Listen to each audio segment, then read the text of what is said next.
The year was 1974, and Alain Delon was at the absolute peak of his career.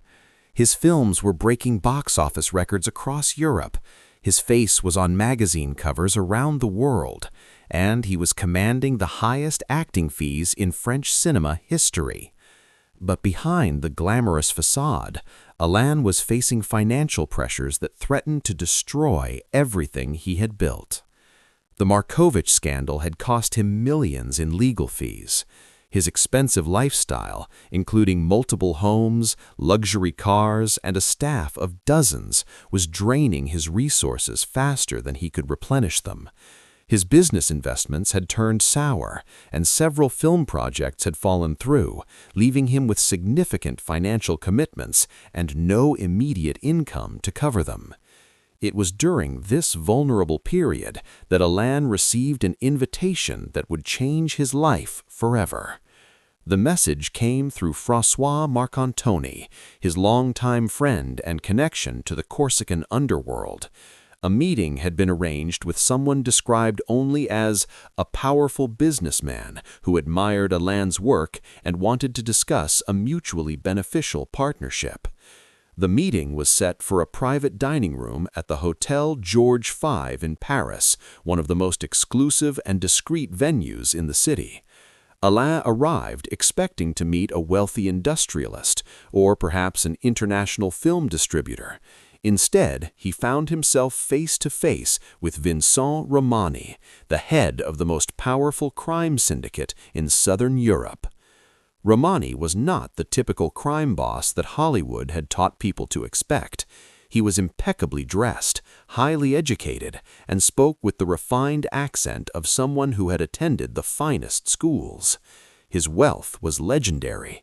He controlled shipping routes throughout the Mediterranean, owned legitimate businesses across 3 countries, and had influence that extended into the highest levels of government and business. "Mr. Delon," Romani began, after the pleasantries had been exchanged and the waiters had left them alone, "I am going to make you an offer that will solve all of your financial problems and make you the richest actor in the world." Romani explained that his organization had been looking for ways to legitimize their operations and improve their public image. They had concluded that the entertainment industry offered the perfect opportunity to achieve both goals. By financing high-quality, prestigious films, they could launder money while also creating a positive public face for their activities.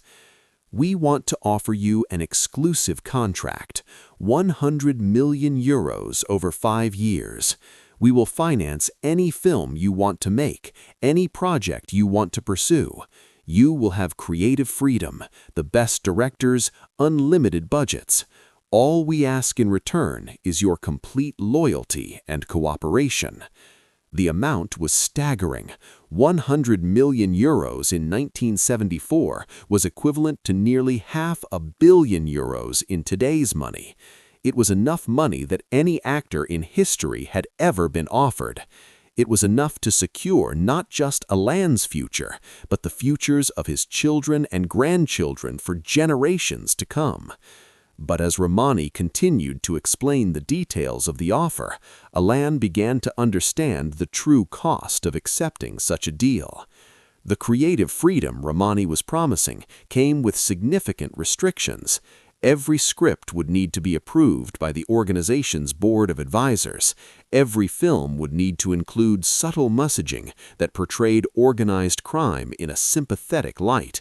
Every project would serve the dual purpose of entertainment and propaganda. More importantly, accepting the contract would mean becoming a permanent partner in the organization's criminal activities. The money they were offering wasn't just payment for acting services. It was an investment in making Alain a co-conspirator in money laundering, tax evasion, and potentially much more serious crimes.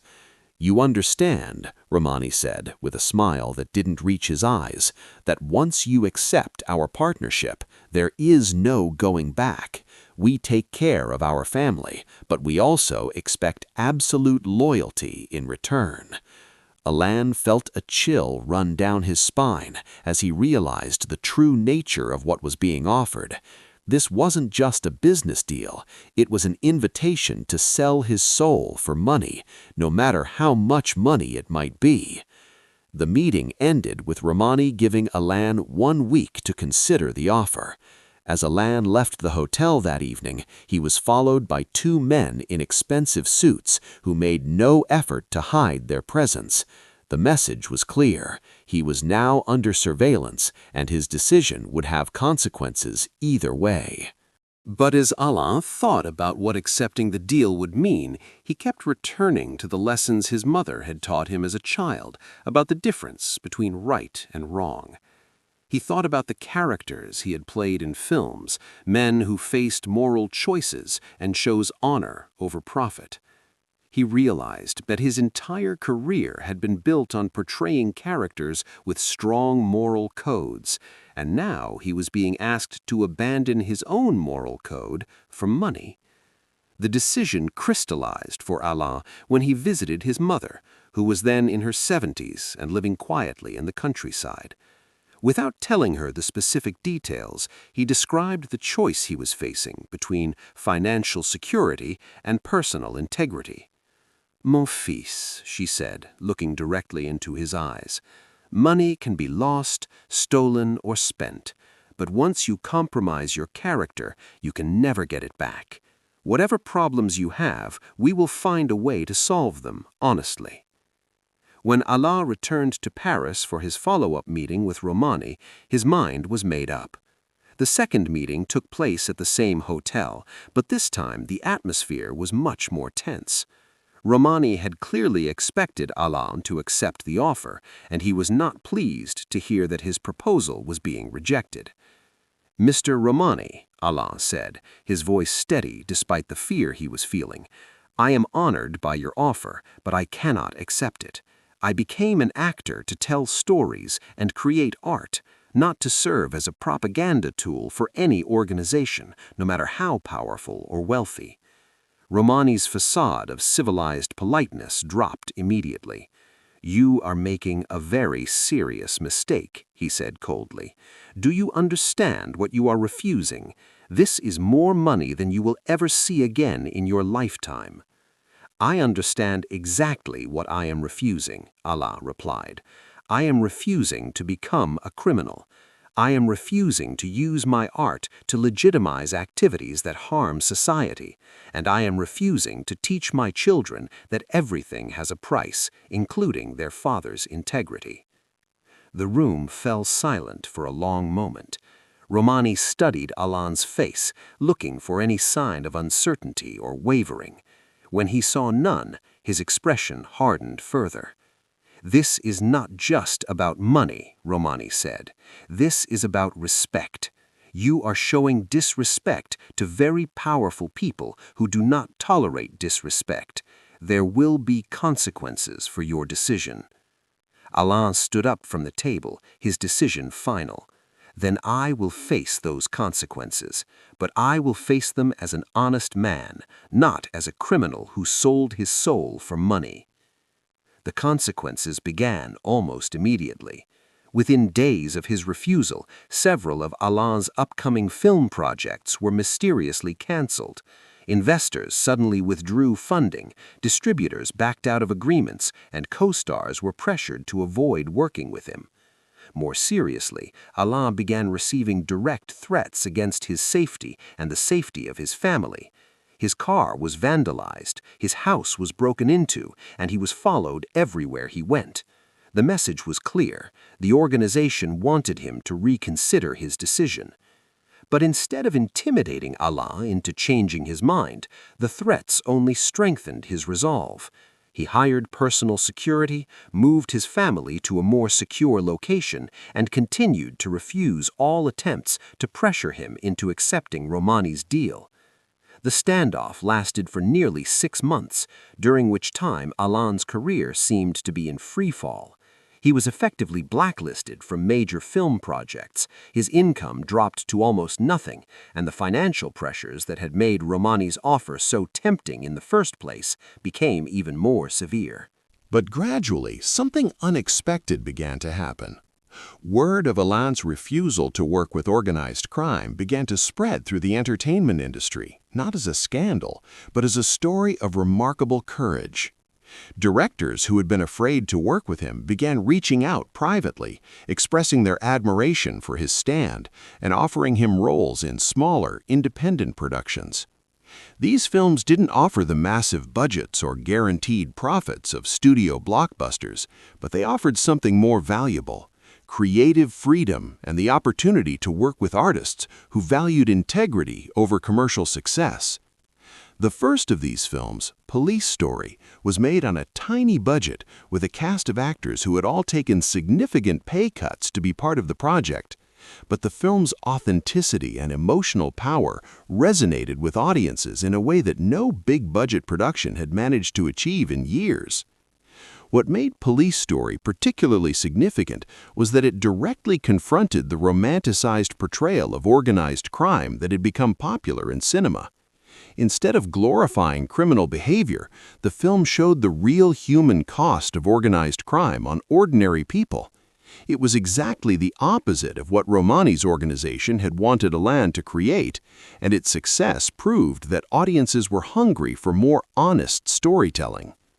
The film's success attracted the attention of international distributors who had been monitoring Alain's situation with interest. They had watched his confrontation with organized crime unfold and had been impressed by his willingness to sacrifice financial gain for artistic integrity. These distributors began offering him roles in international co-productions that allowed him to work with filmmakers from around the world who shared his commitment to meaningful cinema. As Police Story became a critical and commercial success, it became clear that Alain's refusal to compromise his integrity had not ended his career, it had transformed it. He was no longer just another high-paid movie star. He had become a symbol of artistic integrity in an industry often criticized for its moral compromises. The transformation extended beyond Alain's own career. His public stand against organized crime influence in the entertainment industry inspired other actors, directors, and producers to examine their own relationships with questionable financial backers. Several major productions that had been planning to accept funding from sources with criminal connections quietly withdrew from those deals, citing Alain's example as their inspiration.